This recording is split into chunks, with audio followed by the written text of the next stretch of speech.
Zektar checked his plasma rifle one more time as the transport ship shook from entering the planet's atmosphere. Around him, 50 other Korthani warriors prepared for what should be an easy conquest. The reptilian soldiers were confident, their scaled skin gleaming under the red battle lights. This was just another weak human colony that would fall within hours. "Remember, these humans are soft," Commander Theclon's deep voice echoed to the transport. "They have no real weapons, no honor, no courage. We take their world, they surrender, and we move on to the next target." Zektar nodded with the others, but something felt different about this mission. The intelligence report showed only 3,000 human settlers on Kepler 442b. They had no military ships, no plasma cannons, just basic mining and farming equipment. It seemed too easy. The transport landed with a heavy thud on the rocky ground outside the human settlement. Through the viewports, Zektar could see the colony spread across a valley.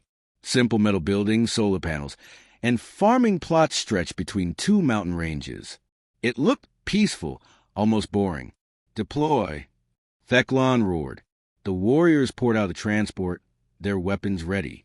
Zektar expected to see humans running in panic or raising white flags of surrender. Instead, he saw something strange. The humans were moving with purpose, not fear. Men and women ran between buildings, but they carried supplies and weapons, not personal belongings. A human voice echoed across the valley through loudspeakers. "This is Jake Miller, colony administrator. You are not welcome here. Leave now, or we will defend our home." The Korthani warriors laughed. Theclon spoke into his communicator, so all humans could hear. "I am Commander Theclon of the Korthani Empire. Surrender now and we will spare your lives. Resist and you will all die."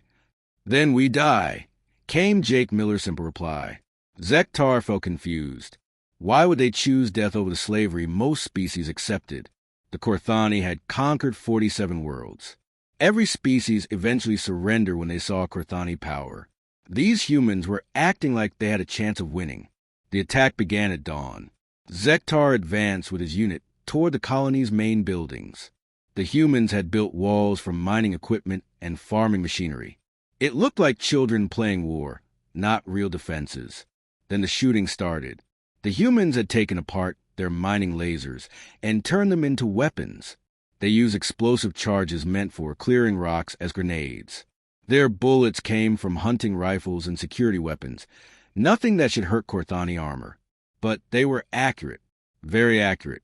Zektar watched a human woman on a rooftop pick off 3 warriors with careful shots before disappearing. A group of human men used farm vehicles to move around the battlefield, appearing where the Korthani didn't expect them.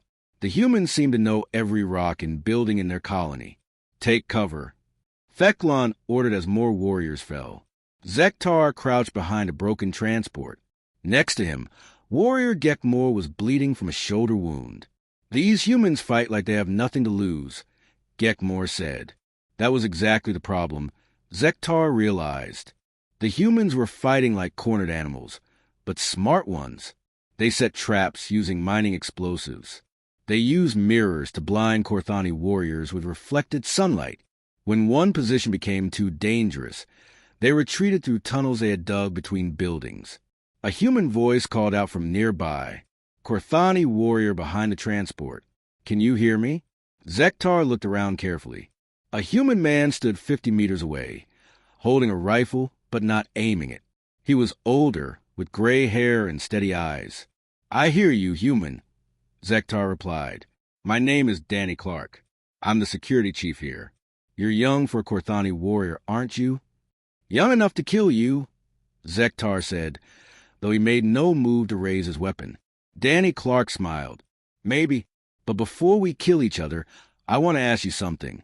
Do you have family back home?" The question surprised Zektar. "I have a clutch brother and parents." "Why do you ask?" "I have a daughter and 2 sons. My wife died 3 years ago in a transport accident. This colony is all we have left. It's our home." Danny's voice stayed calm and steady. "Your people want to take our home and make us slaves. Would you let someone do that to your family?"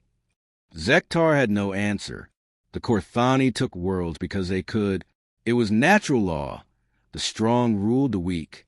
But looking at this human's face, he saw something he had never seen in defeated enemies before. Not fear, not anger, but determination. We're not going to surrender, Danny continued. We're going to fight until we win, or until we're all dead. Not because we're brave, but because this is our home and our children's future. Do you understand that? Before Zektar could answer, plasma fire erupted from both sides. Danny Clark dove for cover behind a building wall. The battle continued. As the day went on, Zektar began to see patterns in how the humans fought. They never left their wounded behind. When warrior Vextar shot a human soldier in the leg, 2 other humans immediately risked their lives to carry him to safety. The Korthani would have left the wounded warrior to slow down the enemy. The humans also shared information constantly. They had small radio devices that let them talk to each other. Zektar heard fragments of their conversations, warnings about Korthani positions, requests for medical help, updates on ammunition and supplies. They worked together like parts of one big machine. Most strange of all, the humans helped each other even when it put them in danger. Zektar watched a human woman named Lisa Brown run into open ground to help a fallen colonist while plasma bolts flew around her. She should have stayed in cover, but she didn't hesitate. By evening, the Korthani had advanced only a few hundred meters into the colony. They had expected to be celebrating victory by now. Instead, they were digging defensive positions as darkness fell. These humans are not like the others, Theclon admitted to his officers. They fight with discipline, but also with something else. Something I do not understand.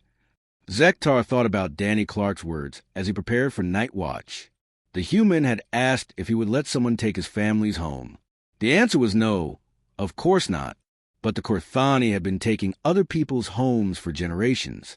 Did that make them wrong? The thought was dangerous.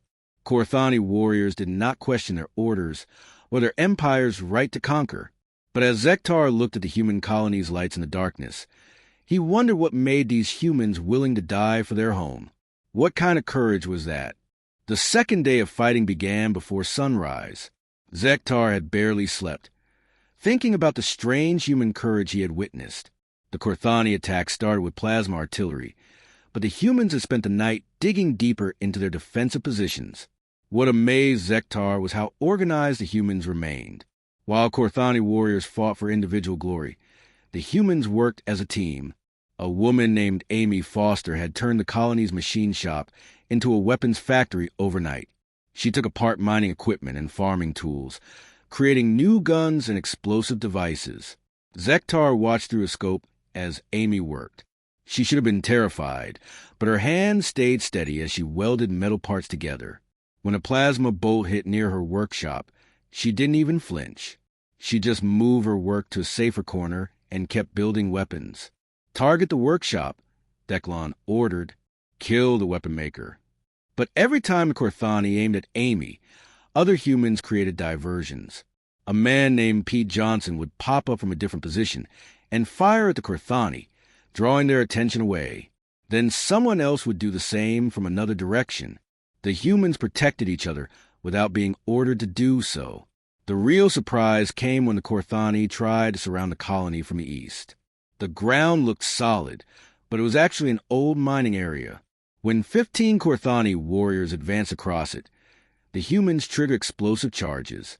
The ground collapsed, trapping half the warriors in underground tunnels. Zektar was one of the trapped warriors. The tunnel collapse had cut off his unit from the main force. Rocks blocked both exits, and the air was getting thin. 3 other Korthani were with him, Vexmar, Thekros, and Gultan. They had enough ammunition for maybe 2 hours of fighting, but no way out. "We die with honor," Vexmar said, checking his weapon. "When the humans come, we take as many as possible with us." But the humans didn't come to kill them. Instead, voices called down through cracks in the collapsed ceiling. "Korthani warriors, can you hear us?" "We hear you," Zektar shouted back. "This is Ben Taylor, rescue coordinator. We're going to get you out of there." Zektar was confused. Why would you help enemy soldiers? There was a pause. Then Ben's voice came again, calm and patient. Because you're trapped and we can help. That's reason enough. For the next 6 hours, Zektar listened to humans working above them. They used careful explosive charges to clear rocks without causing another collapse. They lowered water and food through small gaps. A human doctor named Kate Williams even talked them through treating Gultan's broken arm, using their medical supplies. "Why are you doing this?" Zektar asked Kate during one of their conversations. "Because someone needs help," Kate replied simply. "It doesn't matter that we're enemies right now. You're hurt and trapped. That's what matters." As the rescue continued, Zektar heard the humans discussing their work. They had problems. The rock was unstable, their digging equipment was breaking down, and the main battle was still going on around them. But they kept working. A young human named Chris Lee was the one who finally broke through to their tunnel. He was covered in dirt and sweat, his hands bloody from digging. Behind him came Ben Taylor, and 2 other humans carrying more digging tools. "Let's get you guys out of here," Chris said, as if rescuing enemy soldiers was perfectly normal. As they climbed out of the tunnel, Zektar saw something that shocked him. The human colony was losing the battle. Korthani forces had taken 2/3 of their buildings. Bodies of human defenders lay scattered around the settlement, but the humans had stopped fighting to rescue trapped enemies. "You should have left us," Zektar told Ben as they reached the surface. "You could have won more ground while your people were digging."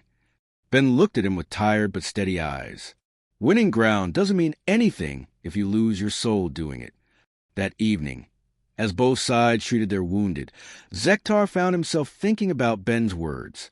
The Korthani had always believed that winning was everything. Honor came from victory. Strength came from defeating enemies. But these humans had shown strength by helping enemies. What kind of logic was that? He watched the human medics work. Lucy Davis, a young woman who should have been a farmer, was treating wounded humans and Korthani with equal care. She had lost her own brother in the morning's fighting, but her hand stayed gentle as she bandaged the Korthani warrior's burns. "Does it hurt?" Lucy asked the wounded warrior in broken Korthani language. The warrior, Teklon from the 3rd Unit, nodded. Lucy gave him the same pain medication she was giving human patients. When Teklon asked why she helped him, Lucy's answer was simple. "Because you hurt." Zektar began to understand something about human nature. They didn't help others because of military orders or honor codes.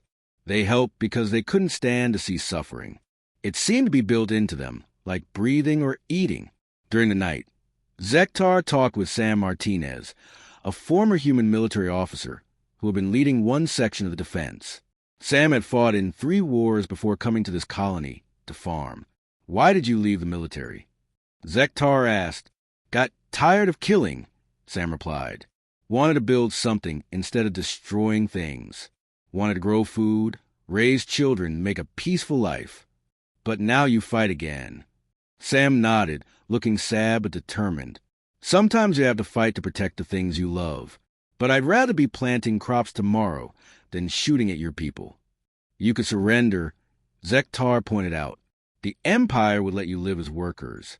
"Living isn't the same as being alive," Sam said. "Freedom matters. Being able to make your own choices, protect your family, build your own future. Those things are worth dying for." As the 3rd day began, Zektar watched the humans prepare for what they knew might be their last battle. They had lost many defenders. Their ammunition was running low, and Korthani reinforcements had arrived during the night. The logical choice was surrender, but Jake Miller, the colony administrator, called a meeting of all remaining defenders. Zektar could see them gathered in the main courtyard, maybe 400 humans left out of the original 3,000.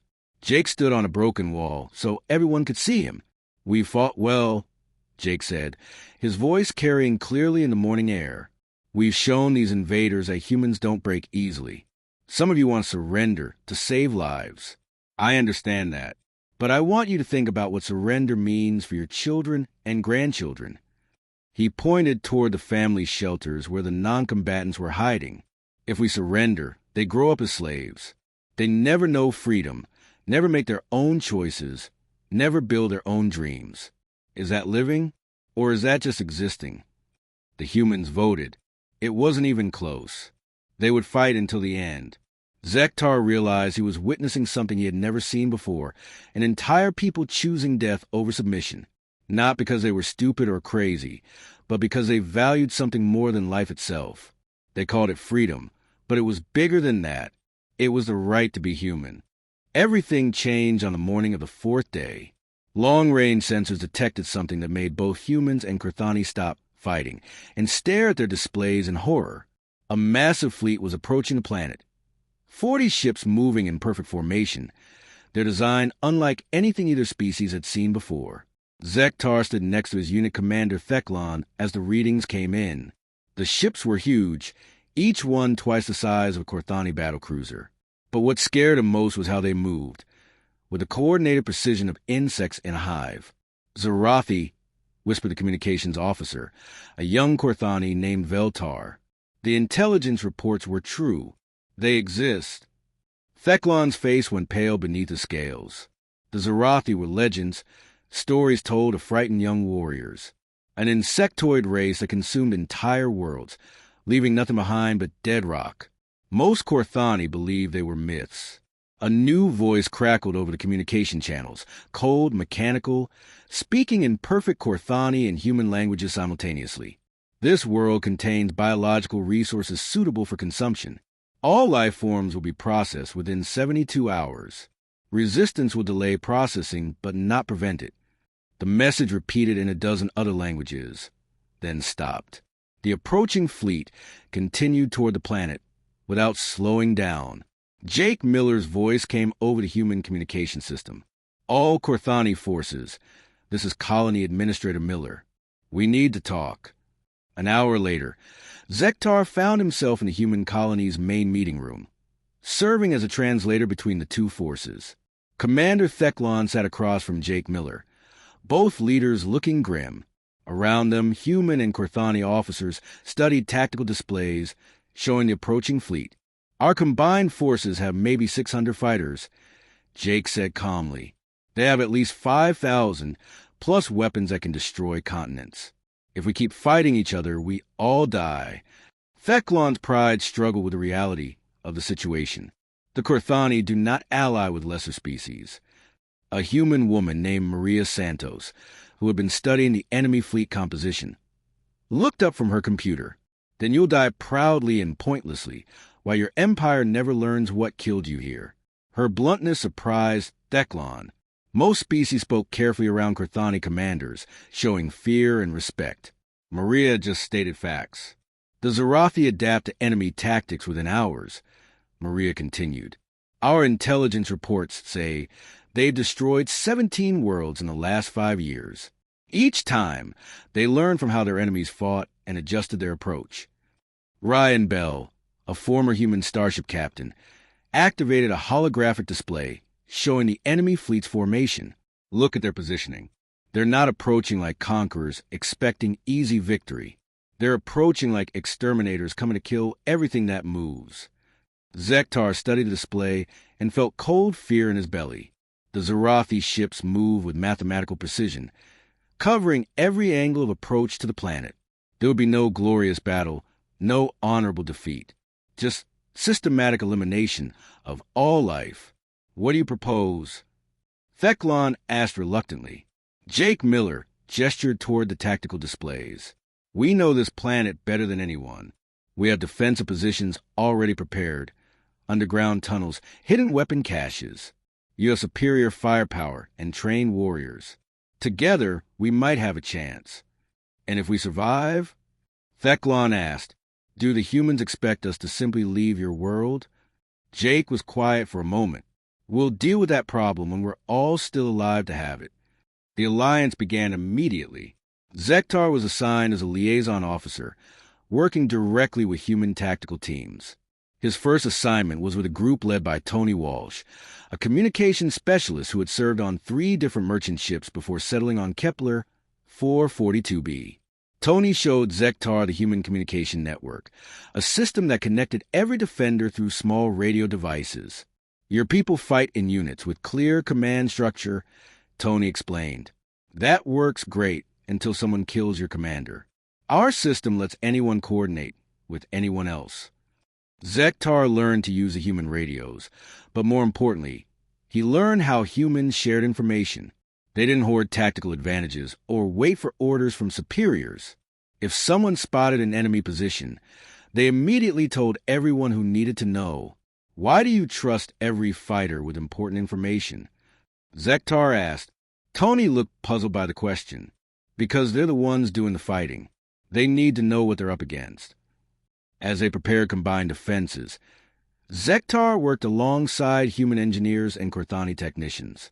The humans had creative solutions to problems the Corthani had never considered. When engineer Paul Hayes suggested using mining explosives to create artificial earthquakes, the Corthani demolitions expert Gexlar was intrigued. Your species thinks in ways mine does not, Gexlar admitted as they worked together to place charges along fault lines. We have to, Paul replied, sweat dripping as he wired detonators. We're not as strong or as well equipped as most species. We survive by being clever. The most impressive human Zektar met was in Parker, a teacher who had become responsible for civilian evacuation and shelter management. She organized 3,000 non-combatants, humans, and a few Corthani civilians from the transport ships with quiet efficiency, and never raised her voice or gave dramatic speeches. She just told people what needed to be done and expected them to do it.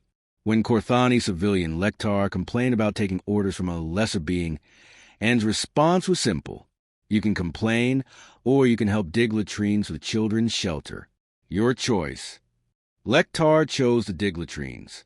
As the Zarathi fleet approached, Zektar began to understand something about human leadership. They didn't lead through fear or dominance like Corthani commanders. They led by example, by working harder than anyone else, by caring more about the mission than about their own comfort or glory. The night before the Zarathi arrived, Zektar found himself on guard duty with a human teenager named Jack Wilson. The boy was maybe 16 years old, barely adult by human standards, but he had volunteered for the most dangerous reconnaissance missions. Are you afraid? Zektar asked. Jack was quiet for a while. Yeah, scared as hell.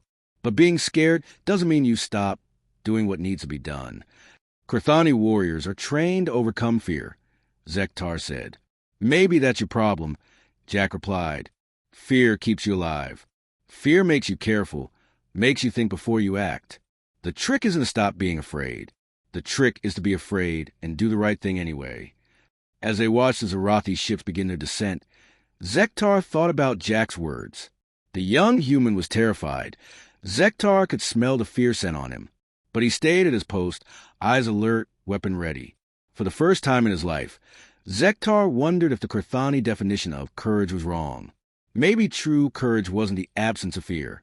Maybe it was doing your duty despite being afraid. The Zarathi landing began at dawn. Their ships came down like falling stars, too many to count, landing in perfect geometric patterns around the human colony. As the first enemy troops began to emerge, Zektar heard Jake Miller's voice over the communication network. This is it, people. Remember, we're not fighting for victory today. We're fighting to survive until tomorrow. Stay smart, stay together, and keep each other alive. Around him, human and Corthani fighters took their positions. For the first time in the war, they were fighting side by side instead of against each other. Zektar found himself hoping they would all see another sunrise. The Zarathi were worse than anything Zektar had imagined. They poured out of their landing ships like a living flood, thousands of insectoid warriors with gleaming black armor and weapons that seemed to grow from their bodies. Each creature stood 3 meters tall, moving with mechanical precision that made Zektar's scales crawl. The first wave hit the outer defenses at dawn. Zektar watched from his position in the underground command center as plasma bolts and laser fire lit up the morning sky. The combined human Corthani forces had prepared well, but their weapons barely scratched the Zarathi armor.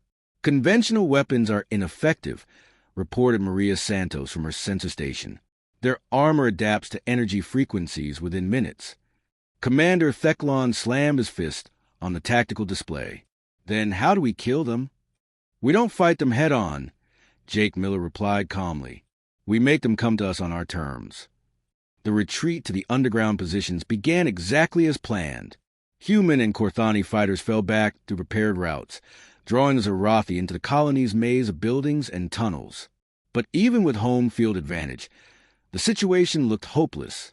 Zektar found himself separated from his unit during the first retreat.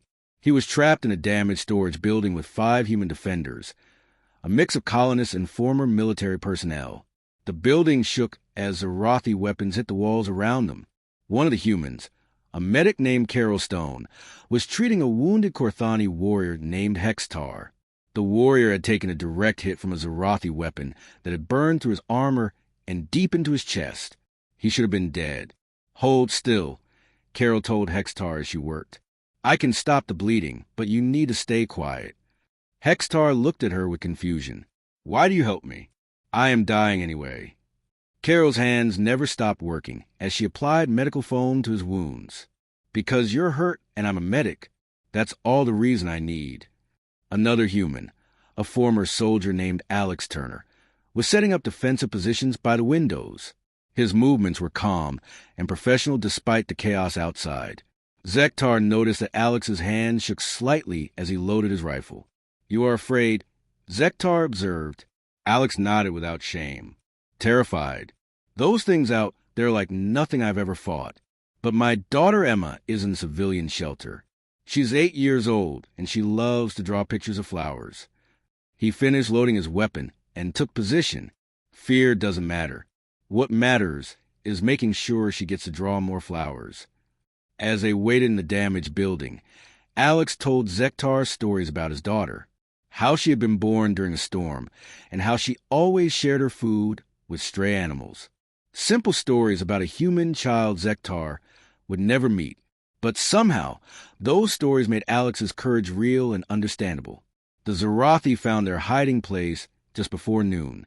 They came through the walls like they were made of paper, their weapons charging with an ominous hum. Alex and the other humans opened fire, but their bullets barely slowed the attackers. That's when Zektar saw human courage in its purest form. Carol Stone stepped between the Zorathi and the wounded Hextar, using her own body as a shield. She had no weapon, no armor, no chance of surviving. She just stood there because someone needed protection, and she was the only one who could provide it. Alex Turner charged the lead Zorathi with nothing but a combat knife, screaming his daughter's name. He died within seconds, but his sacrifice gave the others time to escape through a back exit. As they ran to the colony's underground tunnels, carrying the wounded Hextar between them, Zektar kept thinking about what he had witnessed. The humans had shown him something the Korthani military never taught, that true courage wasn't about winning or personal glory. It was about protecting others, even when protection was hopeless. The underground command center had become a fortress of organized chaos. Human engineers worked alongside Korthani technicians to keep power and communications running. Wounded fighters of both species lay side by side in the medical bay, treated by whoever had medical knowledge regardless of their race. Dr. Kate Williams moved between patients with calm efficiency. She had been working for 18 hours straight, treating burns, broken bones, and weapons wounds. When Zektar brought Hextar to her, she didn't hesitate to use their precious medical supplies on an alien warrior. "His anatomy is different, but the principles are the same," Kay explained as she worked. "Stop the bleeding, prevent infection, manage pain. Life is life." As the Zorathi pressed their attack, Zektar was assigned to a mixed human Korthani squad led by Sam Martinez. Their mission was to plant explosive charges in the colony's old mining tunnels, creating a trap that might take out a significant number of enemies. The squad included Paul Hayes, the human engineer who had helped design the tunnel system, and 2 Korthani demolitions experts. Working together, they placed charges throughout the abandoned mine shafts that connected to the colony's main areas. "The timing has to be perfect," Paul explained as they worked. "We let them fill the tunnels, then trigger a controlled collapse. But someone has to stay behind to make sure the charges detonate properly." Everyone understood what that meant. Someone would have to die to make the plan work. "I will stay," announced Korthani warrior Dektar without hesitation. "I am the senior demolitions expert." "No," Paul Hayes said quietly. "I designed these tunnels. I know exactly where the weak points are. It has to be me. They argued for precious minutes while Zarathi forces got closer. Finally, San Martinez made the decision. Paul stays. The rest of us get to minimum safe distance and wait for a signal. As they prepare to leave Paul behind, the young engineer made a request that surprised Zektar. My wife, Linda, is in the civilian shelter. When this is over, will someone tell her I was thinking about her?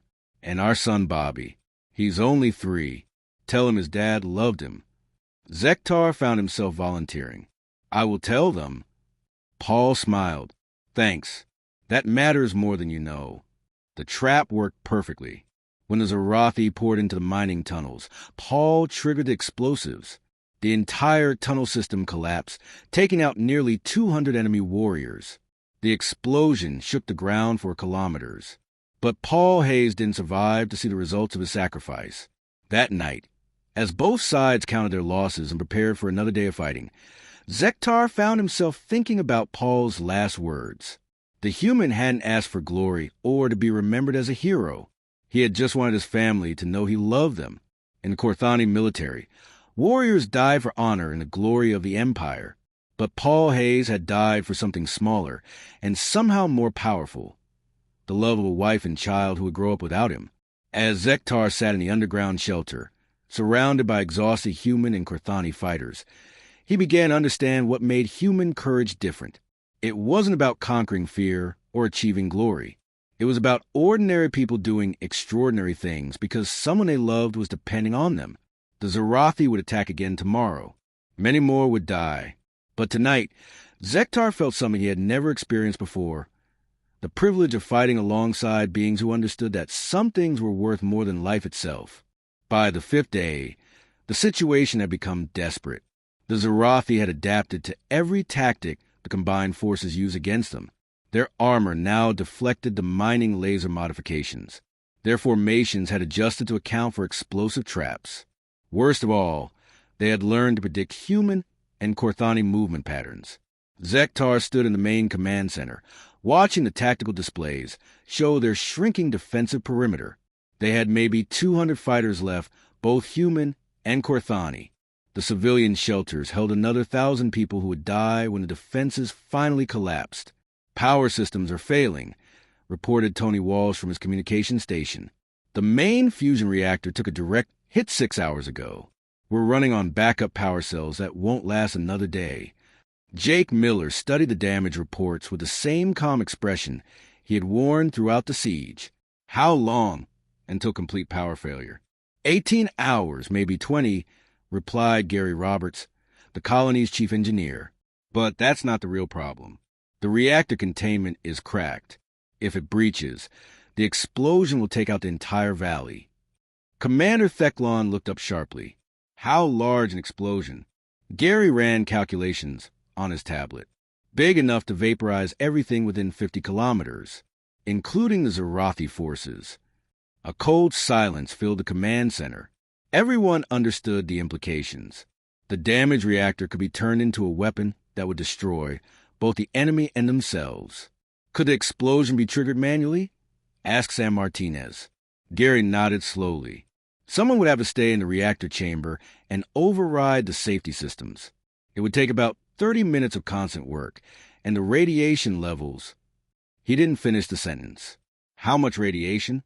Zektar asked. Lethal within 10 minutes. Whoever does it dies, no question about it. Another silence. Then Jake Miller spoke up. How do we protect the civilians during the evacuation? We can't, Theclon replied bluntly. The Zarathi will hunt down every survivor. This world is lost. But Jake was already studying evacuation routes on the tactical display. The transport ships in the landing zone. How many people can they carry? My ship can take 300, Theclon said. But the Zarathi control the landing zone. Maria Santos looked up from her sensor station. Wait, I'm picking up something odd. The Zarathi aren't advancing on our position. They've stopped about 2 kilometers out, and they're digging. Everyone crowded around her display. The enemy forces had indeed stopped their advance and were excavating large areas around the colony's perimeter. They're not trying to destroy us quickly anymore. realized Ryan Bell. They're planning to wait us out, let the reactor breach on its own and kill us all without risking more of their forces. Gary Roberts studied the enemy excavation pattern. Smart. They're digging in far enough to survive the reactor explosion, but close enough to move in afterward and process whatever survives. Zektar felt a familiar cold fear in his stomach.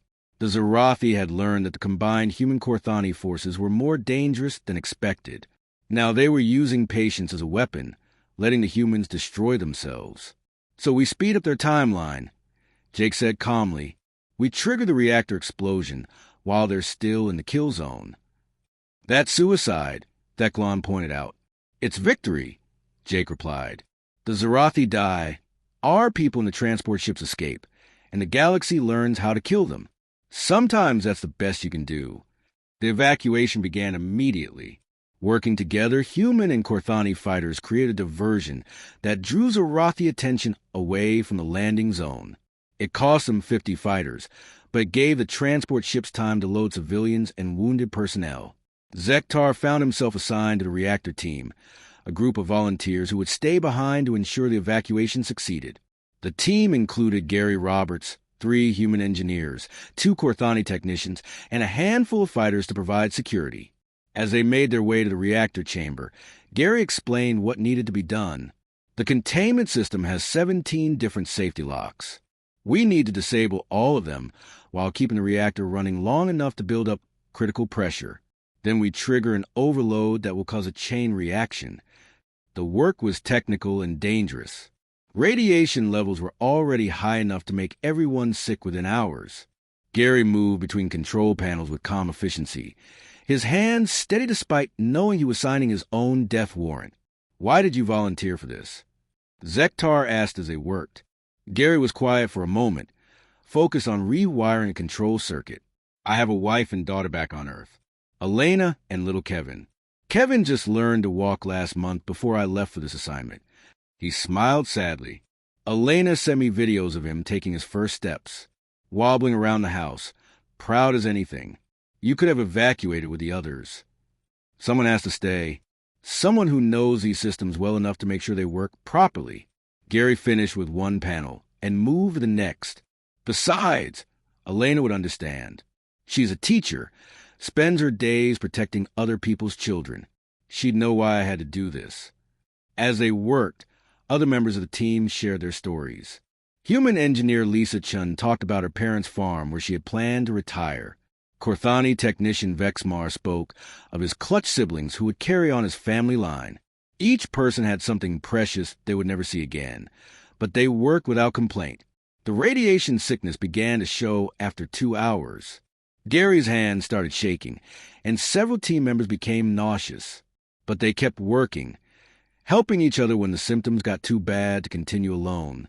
15 safety locks down, Gary reported. 2 more to go. That's when the Zarathi found them. A dozen enemy warriors burst into the reactor chamber, their weapons charged and ready. The security team, 3 humans and 2 Korthani, immediately opened fire. The battle lasted only minutes, but it cost precious time and lives. When the shooting stopped, half the team was dead or dying. Gary Roberts had taken a hit to his chest, but was still conscious. With bloody hands, he crawled to the final control panel. Can you finish it? Zektar asked, kneeling beside the wounded engineer. Gary nodded weakly. Just need few more minutes. Have to synchronize the overload sequence. Zektar helped Gary reach the controls. Together, human and Korthani worked to input the final commands that would turn the reactor into a weapon. Gary's hands were too weak to operate the controls, so Zektar became his hands, following Gary's whispered instructions. That's it, Gary said finally. Overload sequence initiated. 10 minutes until detonation. They had done it. The reactor would explode, taking out the Zarathi forces and protecting the evacuation ships. But they would die in the process. As they sat in the radioactive chamber, waiting for death, Gary made one last request. My wife Elena, she lives on Earth, in a city called Portland. She teaches at Lincoln Elementary School. Will you find her? Will you tell her? Tell her I was thinking about her and Kevin when it happened? I promise, Zektar said. Gary smiled. Thank you. That means everything to me. The reactor exploded exactly on schedule. The blast vaporized the colony, the Zarathi forces, and everyone who had stayed behind to make it happen. But the transport ships escaped, carrying 1,000 survivors and the knowledge of how to defeat the Zarathi. Zektar never saw the explosion. He died beside Gary Roberts, two warriors from different species who had found common ground and sacrificed for others. His last thought was a promise he would never be able to keep, to tell a human woman that her husband had died thinking of her love. 6 months after the battle on Kepler, 442b, Zektar stood in the gardens of the Kurthani Imperial War College, watching young warriors train for combat. But he was no longer the same being who had landed on that human colony, expecting easy victory. The radiation from the reactor chamber should have killed him, but Kurthani physiology proved more resistant than anyone expected. He had survived, barely, spending months in medical treatment. Now he was back on the home world, but everything felt different. The grand monuments to Kurthani military power seemed smaller somehow. The proud war chants of training warriors sounded empty. He had seen real courage, and it looked nothing like what the Empire taught its soldiers. The official reports called Kepler 442BA victory. The Zarathi had been defeated, their invasion fleet destroyed. The Empire took credit for the success, claiming that Kurthani military tactics had saved the galaxy from the insectoid threat. The humans were mentioned only as minor allies who had provided local support. Zektar knew better. He requested permission to address the War Council about the true nature of the battle. When permission was denied, he submitted written reports detailing human combat techniques and their philosophy of warfare. The reports were filed away and forgotten. When he tried to establish training exchanges with human military forces, he was told that the Empire had no need to learn from inferior species.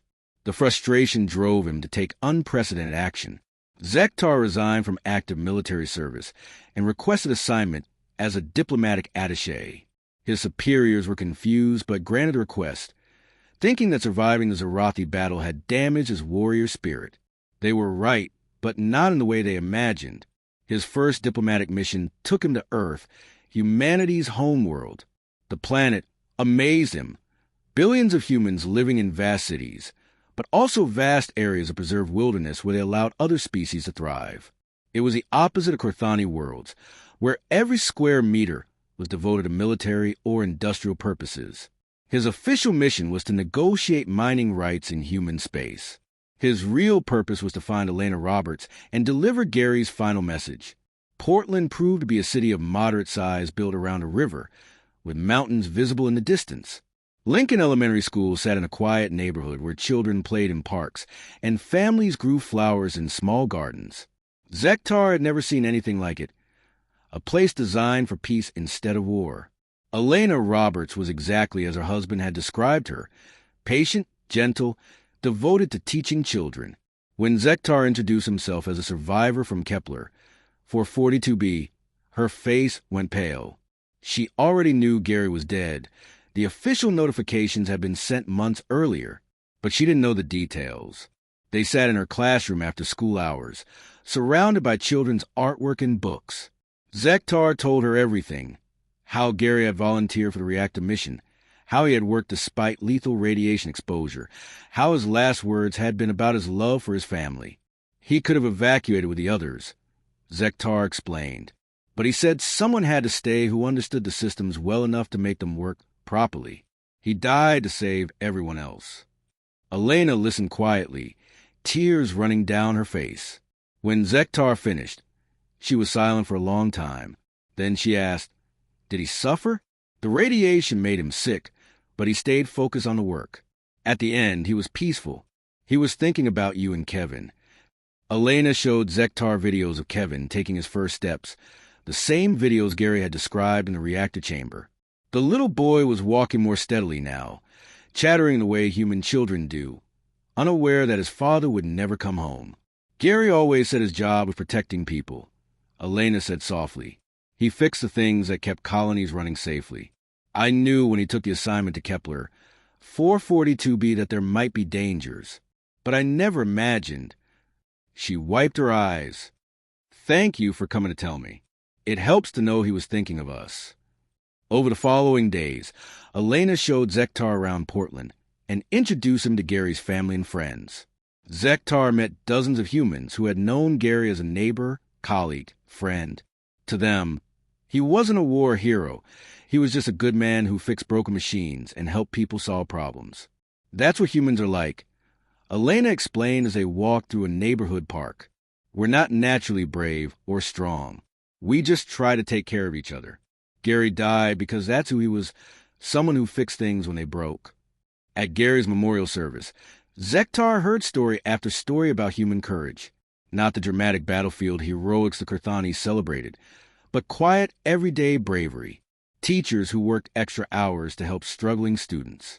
Neighbors who checked on elderly residents during storms. Parents who worked multiple jobs to provide for their children. Courage isn't about not being afraid. Elena told Zektar after the service. It's about being afraid and doing the right thing anyway. Gary was terrified during those last days on your colony, but he did what needed to be done because people were depending on him. Zektar spent 6 months on Earth, studying human society and military organization. He observed their training methods, their leadership structures, their approach to conflict resolution. Everything was different from Kurthani methods. Human military officers led by example rather than intimidation. They trained soldiers to think independently instead of following orders blindly. Most importantly, they taught that the purpose of military force was to protect civilians, not to conquer territory. When Zektar returned to the Kurthani homeworld, he carried with him a complete analysis of human military philosophy. This time, his superiors listened. The defeat of the Zarathi had proven that human methods were effective, and the Empire needed to understand how they worked. Zektar was promoted to Director of Interspecies Military Studies and given permission to establish the first exchange program between Kurthani and human forces. Young warriors from both species would train together, learning from each other's strengths. The program started small, just 50 students from each species, but it grew quickly as both sides saw the benefits. Kurthani warriors learned human flexibility and creative thinking. Human soldiers learned Kurthani discipline and tactical precision. More importantly, they learned to see each other as allies instead of enemies. 5 years after the battle on Kepler, for 42B, Zektar stood before a graduating class of mixed human and Kurthani officers. These young beings would serve together on joint missions throughout the galaxy, carrying with them the lessons learned from that desperate fight against the Zarathi. True courage, he told the graduates, is not the absence of fear. It is the willingness to act despite fear when others need protection. You have learned this from each other, that strength comes not from dominating others, but from standing with them against common threats. In the audience, he saw Elena Roberts and her son Kevin, now 8 years old. They had come to see the graduation ceremony, representatives of all the human families whose loved ones had died protecting others. Kevin wore his father's engineering badge, polished bright. After the ceremony, Kevin approached Zektar with the directness of human children. Are you the alien who knew my dad? I am, Zektar replied, kneeling to the boy's eye level. Mom says he died being brave, says he saved a lot of people. He did. Your father was one of the bravest beings I have ever known. Kevin thought about this for a moment. I want to be like him when I grow up. I want to fix things that are broken and help people. Looking at the boy's serious face, Zektar realized that Gary Roberts' greatest legacy wasn't the reactor explosion that had defeated the Zarathi. It was this child who would grow up understanding that courage meant helping others, even when helping was dangerous. I think you will be, Zektar told Kevin. I think you already are. As he watched Elena and Kevin walk away through the academy gardens, Zektar reflected on everything he had learned about human courage. It wasn't dramatic or glorious. It was ordinary people doing extraordinary things because someone needed help. It was teachers and engineers and farmers choosing to stand up against impossible odds because the alternative was letting others suffer. The Kurthani had always believed that courage meant conquering fear. But the humans had taught him something better. That courage meant being afraid and choosing love anyway. It was the most powerful force in the galaxy and belonged to every species that chose to protect rather than destroy. In his final report to War Council, Zektar wrote, "We have learned to defeat the Zarathi, but more importantly, we have learned what victory truly means. It is not the conquest of enemies, but a protection of those who cannot protect themselves. This is a lesson humanity teaches, and it is a lesson that will make us worthy of the peace we fight to preserve.